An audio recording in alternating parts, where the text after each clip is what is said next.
నమస్తే, welcome to స్టావ్యా TV. నేను శ్రీదేవి. ముందుగా హెడ్లైన్స్ చూద్దాం. రాఘవపురంలో చక్కెర కర్మాగారానికి భూమి పూజ చేసిన మంత్రి దామోదర. ఫ్యాక్టరీలో స్థానిక ప్రజలకు ఉపాధి కల్పించాలని కోరిన ఎమ్మెల్యే. తిరుపతి ఎంపీ అభ్యర్థిగా ఆదిమూలంను ప్రకటించడంతో వైఎస్ఆర్ నాయకుల హర్షం. గంగమ్మ తల్లికి పూజలు నిర్వహించిన జెడ్పీటీసీ. జోగులమ్మ గద్వాల జిల్లాలో ప్రైవేట్ బస్సు బోల్తా, మహిళల సజీవ దహనం. నారాయణగేట పట్టణంలో ఘనంగా అయ్యప్ప పల్లకి ఊరేగింపు. హైదరాబాద్ లో ట్రాఫిక్ ఆంక్షలు. ఈ నెల 13 నుంచి 15 వరకు పర్యటక గ్రౌండ్ ప్రాంతాల్లో ఆంక్షలు. ఐనవోలు మల్లన్న బ్రహ్మోత్సవాలు ప్రారంభం. 3 రోజుల పాటు ఉత్సవాలు. మరోసారి ఢిల్లీ సీఎం కేజ్రీవాల్కు ఈడీ నోటీసులు.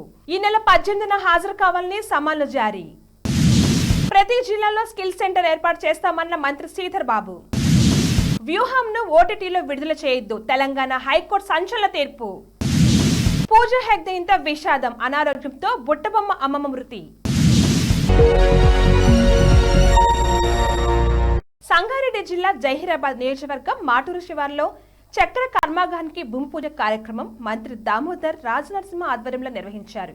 ఈ ప్రాంతంలో స్థానిక యువతకు ఉద్యోగ అవకాశాలు కల్పించాలని మంత్రికి ఎమ్మెల్యే సంజయ్ రెడ్డి విజ్ఞప్తి చేశారు. తిరుపతి వైఎస్ఆర్సీపీ ఎంపీ అభ్యర్థిగా ఎమ్మెల్యే ఆదిమూలం ప్రకటించడంతో నాయకులు హర్షం వ్యక్తం చేశారు. స్థానిక జెడ్పీటీసీ విజయలక్ష్మి చంద్రశేఖర్ రెడ్డి ఆధ్వర్యంలో గంగమ్మ మెట్టు వద్ద గంగమ్మ తల్లికి పూజలు చేశారు. అనంతరం 108 కొబ్బరికాయలు కొట్టారు. జోగులాంబ గద్వాల జిల్లాలో శుక్రవారం అర్ధరాత్రి దాటాక ఘోర రోడ్డు ప్రమాదం జరిగింది. హైదరాబాద్ నుంచి చిత్తూరు వెళ్తున్న ఓ ప్రైవేట్ బస్సు బోల్తాపడి మంటలు చెలరేగడంతో ఓ మహిళ సజీవ దహనమైంది. 4 గాయపడగా వారిని కర్నూలు ప్రభుత్వ ఆసుపత్రికి తరలించారు. ఎర్రవెల్ల చౌరస్తా సమీపంలో ఈ ఘటన చోటు చేసుకుంది. పోలీసులు కేసు నమోదు చేసి దర్యాప్తు చేస్తున్నారు. సంగారెడ్డి జిల్లా నారాయణఖేడ్ పట్టణంలో అయ్యప్ప పల్లకిని గజవాహనంపై అంగరంగ వైభవంగా ఊరేగించారు. ఈ ఊరేగింపులో మహిళలు కోలాటం అలరించారు. అయ్యప్ప దీక్షధారులు భక్తనామ స్వరాలతో పట్టణ పూర్వవీధులు మారుమోగాయి. సంక్రాంతి సందర్భంగా రాష్ట్ర ప్రభుత్వం నిర్వహిస్తున్న కైట్ అండ్ స్వీట్ ఫెస్టివల్ 2024 సందర్భంగా హైదరాబాద్లోని పలుచోట్ల ట్రాఫిక్ ఆంక్ష విధించారు. ఈ నెల 13 నుంచి 15 వరకు పెరగ్రౌండ్ పరిసరాల్లో ట్రాఫిక్ ఆంక్షలు ఉంటాయని అధికారులు తెలిపారు. టివోలి క్రాస్ రోడ్ నుంచి ప్లాజా ఎక్స్ రోడ్ వరకు రోడ్డును మూసివేయనున్నారు. ఉదయం 10 గంటల నుంచి రాత్రి 10 గంటల వరకు మళ్లిస్తున్నట్లుగా వెల్లడించారు. బులెటిన్లో షార్ట్ బ్రేక్ తీసుకుందాం. శ్రీ కనకదుర్గ జ్యోతిష్యాలయం గురుజీ లక్ష్మణ్ రాజు గారు మీకు ఎలాంటి సమస్య ఉన్నా దానికి ఖచ్చితమైన పరిష్కారాన్ని చూపించే గురువు లక్ష్మణ్ రాజు గారు. వ్యవసాయం, వ్యాపారము, చదువు, ఉద్యోగం, పెళ్లి, పుత్ర సంతానం, ప్రేమ సమస్యలు, జ్ఞాపక శక్తి, కుటుంబ సమస్యలు, ఆరోగ్య సమస్యలు, ఇలాంటివి ఎన్ని సమస్యలున్నా ఇట్టే పరిష్కారం లభిస్తుంది. విదేశీ ప్రయాణము, ప్రమోషన్, ట్రాన్స్ఫర్, లాభ నష్టాలు, భార్యాభర్తల మధ్య కలహాలు, కన్ను దృష్టి, నిమ్మకాయ దృష్టి లాంటి బాధలు తొలగుతాయి. అక్షింతల దోషం, నాగదోషం, రాత్రి కలలు, కలవరింపులు, నవగ్రహ దోషం లాంటి అనేక దోషాలు నివారించబడతాయి. ఆరోగ్య శాంతి, లక్ష్మీ శాంతిని కోల్పోవడం, పిల్లల చదువులు, పిల్లల ఆరోగ్యాలు, కోర్టు సమస్యలు, ఎటువంటి సమస్యకైనా ఫోన్ ద్వారా జ్యోతిష్యం చెప్పి 100% శాశ్వత పరిష్కారం చూపిస్తారు. గురుజీ లక్ష్మణ్ రాజు గారు. గురువు గారి మొబైల్ నెంబర్ 9177944133 9440001022. గురుగారి address new Nagole, Bharat petrol bunk పక్కన, నిస్సాన్ షోరూమ్ ఎదురుగా, యూనియన్ బ్యాంక్ పైన, Hyderabad. Back to news. Warangal జిల్లా ఐనవోలులో మల్లన్న బ్రహ్మోత్సవాలు ప్రారంభమయ్యాయి. నేటి నుంచి 3 రోజుల వరకు ఈ బ్రహ్మోత్సవాలు జరగనున్నాయి. తొలి రోజు సందర్భంగా ఆలయ అర్చకులు, అధికారులు ప్రత్యేక పూజలు నిర్వహించారు. బ్రహ్మోత్సవాలకు ఆలయ అధికారులు అన్ని ఏర్పాట్లు పూర్తి చేశారు. భక్తుల కోసం క్యూ లైన్లో నిరంతరం నిఘా కోసం 100 సీసీ కెమెరాలు ఏర్పాటు చేశారు. ఢిల్లీ లిక్కర్ స్కామ్ కేసులో ఆ రాష్ట్ర సీఎం అరవింద్ కేజ్రీవాల్, ఈడీ అధికారులు మరోసారి నోటీసులు జారీ చేశారు. ఈ నెల 18న విచారణకు హాజరు కావాలని నోటీసుల్లో పేర్కొన్నారు. కాగా కేజ్రీవాల్కు ఈడీ నోటీసులు జారీ చేయటం ఇది 4సారి. వివిధ కారణాలతో 3 సార్లు విచారణకు హాజరు కాని కేజ్రీవాల్ ఈసారైనా హాజరు అవుతారు లేదా అనే విషయం ఆసక్తిగా మారింది.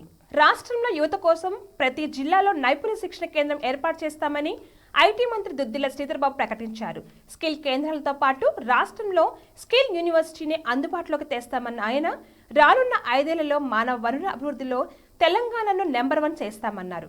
ప్రభుత్వ రంగంలో 2 లక్షల ఉద్యోగాలతో పాటు ప్రైవేటు రంగంలోనూ యువతకు ఉపాధి, ఉద్యోగ అవకాశాల కల్పనను ముమ్మరం చేస్తామన్నారు.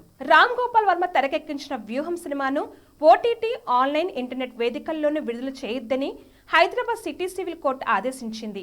సినిమా విడుదలను ఆపాలంటూ టీడీపీ జాతీయ ప్రధాన కార్యదర్శి నారా లోకేష్ డిసెంబర్లో ప్రకటించిన దాఖలు చేసిన సంగతి తెలిసిందే. సినిమాలో అభ్యంతరకర సన్నివేశాలున్నాయని, చంద్రబాబును అపఖ్యాతి పాలు చేసే విధంగా చిత్రీకరించారని పిటిషన్లో లోకేష్ పేర్కొన్నారు. హీరోయిన్ పూజా హెగ్డే ఇంట తీవ్ర విషాదం చోటు చేసుకుంది. బుట్టబొమ్మ అమ్మమ్మ చనిపోయింది.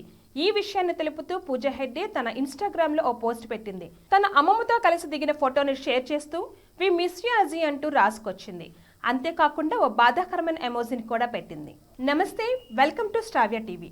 నేను శ్రీదేవి. ముందుగా హెడ్లైన్స్ చూద్దాం. రాఘవపురంలో చక్కెర కర్మాగారానికి భూమి పూజ చేసిన మంత్రి దామోదర. ఫ్యాక్టరీలో స్థానిక ప్రజలకు ఉపాధి కల్పించాలని కోరిన ఎమ్మెల్యే. తిరుపతి ఎంపీ అభ్యర్థిగా ఆదిమూలంను ప్రకటించడంతో వైఎస్ఆర్ నాయకుల హర్షం. గంగమ్మ తల్లికి పూజలు నిర్వహించిన జెడ్పీటీసీ. జోగులమ్మ గద్వాల జిల్లాలో ప్రైవేట్ బస్సు బోల్తా, మహిళల సజీవ దహనం. నారాయణగేట పట్టణంలో ఘనంగా అయ్యప్ప పల్లకి ఊరేగింపు. హైదరాబాద్ లో ట్రాఫిక్ ఆంక్షలు. ఈ నెల 13 నుంచి 15 వరకు పర్యటక గ్రౌండ్ ప్రాంతాల్లో ఆంక్షలు. ఐనవోలు మల్లన్న బ్రహ్మోత్సవాలు ప్రారంభం. 3 రోజుల పాటు ఉత్సవాలు. మరోసారి ఢిల్లీ సీఎం కేజ్రీవాల్కు ఈడీ నోటీసులు. ఈ నెల 18న హాజరు కావాలని సమన్లు జారీ. ప్రతి జిల్లాలో స్కిల్ సెంటర్ ఏర్పాటు చేస్తామన్న మంత్రి శ్రీధర్ బాబు. వ్యూహంను ఓటీటీలో విడుదల చేయొద్దు. తెలంగాణ హైకోర్టు సంచలన తీర్పు. పూజా హెగ్డే ఇంట విషాదం. అనారోగ్యంతో బుట్టబొమ్మ అమ్మమ్మ మృతి. ఇవి ఇవాల్టి బులెటిన్ అప్డేట్స్. కీప్ వాచింగ్ స్టావ్య టీవీ.